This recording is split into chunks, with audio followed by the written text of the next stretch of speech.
నమస్తే, welcome to 99 TV. ఆడవాళ్లకు నెలకు 1500 రూపాయలు ఇవ్వాలంటే ఆంధ్రాని అమ్మేయాలట. మంత్రి అచ్చెన్నాయుడు గారే ఈ విషయం చెప్పారు. ఒక సభలో మాట్లాడుతూ ఆయన ఇది ప్రస్తుతం వైరల్ అవుతుంది. ఇన్ఫ్యాక్ట్ ప్రభుత్వం ఓ మాట చెప్పింది. శాసనసభ మండలి రెండు చోట్ల చెప్పారు. శాసనమండలిలో అయితే వైసీపీ ఎమ్మెల్సీ వరుడు కళ్యాణ్ గారు అడిగిన మాటకి మంత్రి కొండపల్లి శ్రీనివాస్ గారు ఏం చెప్పారంటే, మేము ఇవ్వబోతున్నాం, ఇది ఇప్పటికే చాలా పథకాలు ఇచ్చాం, సూపర్ 6 కింద మహిళలకు 3 ఉచిత గ్యాస్ సిలిండర్ల పథకాన్ని అమలు చేస్తున్నాం, తల్లికి వందనం ఇస్తున్నాం, అన్నదాత సుఖీభవ అన్నాం, మత్స్యకార భరోసా పథకాలు ఇవన్నీ కూడా మొదలైనవి. ఇప్పుడు దీనికి కూడా ఇస్తాం. నెమ్మదిగా ఆర్థిక ఇబ్బందులు ఉన్నాయి కాబట్టి ఓవర్కమ్ చేసుకుంటూ 1 by 1 ఇంప్లిమెంట్ చేసుకుంటూ వస్తున్నాము. కొంత ఆలస్యం అవుతుంది, బట్ పథకాలు అమలు చేసి తీరుతామని ఆయన అన్నారు.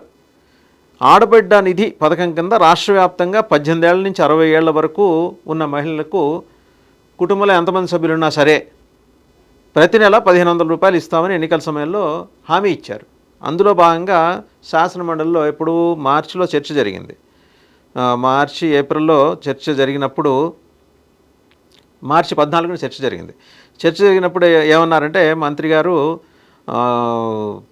ఆడబిడ్డ నిధి పథకం కింద ఎప్పటి నుంచి నిధులు ఇస్తారని వైసీపీ ఎమ్మెల్సీ వరుడు కళ్యాణ్ గారు అడిగారు. అయితే ఆవిడ అన్న మాటలు కూడా ఏంటంటే 18 నుంచి 60 ఏళ్ళ మధ్య వయసున్న వాళ్ళకి ఇస్తాము, యువతులు, మహిళలు, వృద్ధులు ఎవరన్నా సరే 60 ఏళ్ళ లోపల ఉన్న వాళ్ళకి నెలకు 1500 చొప్పున. ఇప్పటివరకు ఎంతమంది లబ్ధిదారులు ఉన్నారో గుర్తించారా, ఎంత నిధులు అవసరం అవుతాయో లెక్కగట్టారా అని చెప్పి మంత్రివర్గ ఉపసంఘం కానీ అధికారుల కమిటీ కానీ ఏమన్నా వేశారా, ఇవన్నీ అడిగారు ఆవిడ. దాదాపు 1 కోటి మందికి పైగా బెనిఫిషరీస్ ఉన్నారంటే ఆ వైసీపీ లెక్క ప్రకారం. అసలు లెక్క ఏంటి గవర్నమెంట్ చెప్తుంది ఉన్నారు. అంటే వీళ్ళందరికీ ఇవ్వాలంటే 32,000 కోట్ల రూపాయలు పర్ యానం అవుతాయి, మీ దగ్గర ఉన్నాయా అని సభలో ప్రస్తావన చేశారు. ప్రస్తావన చేస్తే దానికి మంత్రి కొండపల్లి శ్రీనివాస్ గారు ఏం చెప్పారు, ఎన్నికల్లో హామీ ఇచ్చిన ఆడబిడ్డ నిధి పథకం అమలు చేసే అంశాన్ని ప్రభుత్వం పరిశీలిస్తోంది.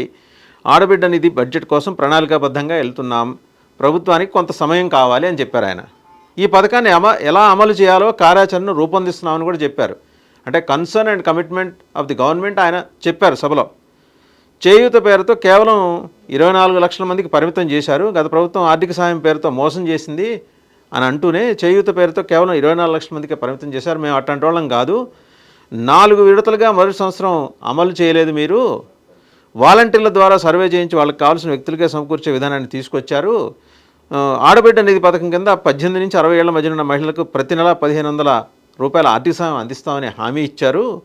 ఈ మహిళలు ఆర్థికంగా స్వతంత్రంగా ఉండేందుకు ఈ పథకం అనుకూలంగా ఉంటుందని చంద్రబాబు చెప్పారు, అందుకే ఈ పథకాన్ని తీసుకొస్తున్నామని చెప్పేసి కొండపల్లి శ్రీనివాస్ గారు ఘాటుగా సమాధానించారు.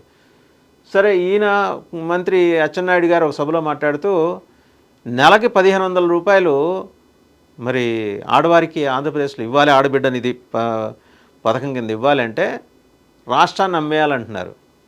బట్ క్యాజువల్గా అన్నారా, లైటర్ వీన్లో అన్నారా, లేకపోతే లేదు ఇంత భారం పడుతుంది మా మీద, మేము చాలా కసరత్తు చేస్తున్నాం, ఎలాగోలాగా ఫండ్స్ సమకూర్చుకొని మేము ఇద్దాం అనుకుంటున్నాం అనే యాంగిల్లో అనబోయి అలా అన్నారా ఏమో, కానీ అది మాత్రం సోషల్ మీడియాలో తెగ వైరల్ అయిపోతుంది.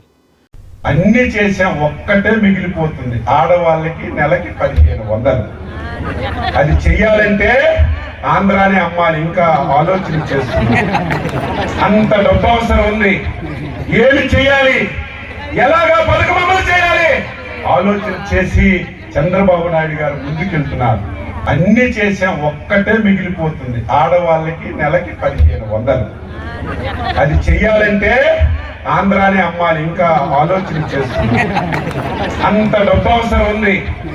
ఏమి చేయాలి, ఎలాగా పథకం అమలు చేయాలి ఆలోచన చేసి చంద్రబాబు నాయుడు గారు ముందుకెళ్తున్నారు. ఓ పక్క ఇప్పటికే సెకండ్ ఫేజు భూ సమీకరణ విషయంలో ప్రభుత్వం ఒక స్టెప్ వెనక్కి దిగింది. అంత స్పీడ్గా వెళ్ళొద్దు, 44 వేల ఎకరాలు కాదు 20,000 ఎకరాలకు పరిమితం అవుతాం అనే పద్ధతిలో వాళ్ళు మాట్లాడుకుంటున్నారు. తోటి పక్షాలతో అన్నిటి కూడా సంప్రదించి ఏకపక్షంగా కాకుండా ఇప్పుడు క్యాబినెట్ నిర్ణయమైనా సరే ఆ రోజు వచ్చి ప్రకటించేస్తే క్యాబినెట్ నిర్ణయం ఎట్లా అవుతుంది, మిగిలిన వాళ్ళతో మాట్లాడాలి కానీ మిగిలిన పార్టీలు భాగస్వామ్య పక్షులు అంటే బీజేపీ అడిగిందో లేదో తెలియదు కానీ జనసేన అయితే అడిగింది. సో కొంచెం వెనక్కి తగ్గి ఏదో కింద మీద పడే కసరత్తు చేసి దానికి రూపం షేపు ఇద్దాం అనుకుంటున్న తరుణంలో మంత్రి అచ్చెన్నాయుడు గారి వ్యాఖ్యలు ఇప్పుడు వివాదాస్పదం అయ్యాయన్నమాట. ఆయన అన్న కాంటెక్స్ట్ వేరే అయి ఉండొచ్చు కాక, అంటే అమ్మ ఇంత ఖర్చు అవుతోంది, మేము దాన్ని అడ్రస్ చేయడానికి నిధుల సమీకరణ మేము చేసుకుంటున్నాం, రకరకాల పథకాల నుంచి, స్కీమ్స్ నుంచి, గవర్నమెంట్ నుంచి వచ్చే, కేంద్ర ప్రభుత్వం నుంచి వచ్చే సొమ్ములు నిధులు ఎట్ట రాబట్టుకుంటున్నాం, నెమ్మదిగా ఇంప్లిమెంట్ చేస్తున్నాం అని చెప్పాలన్నది ఆయన ఉద్దేశం అయి ఉండొచ్చు.